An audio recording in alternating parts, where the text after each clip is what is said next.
امیر گودرزی هستم، نماینده شرکت سوداوران فرزانه پارس در نمایشگاه بین‌المللی چین شهر کوانجو غرفه EFT.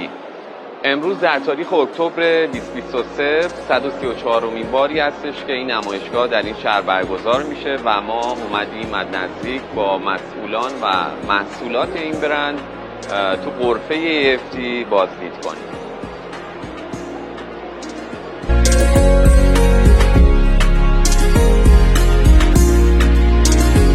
تنها مجموعه ما هستش که به صورت رسمی با برند EFT فعالیت میکنه و محصولاتشون رو در بازار ایران عرضه میکنه. اولین فروشنده سری Z در ایران ما بودیم و 10 سری G هم در بازار ایران عرضه کردیم.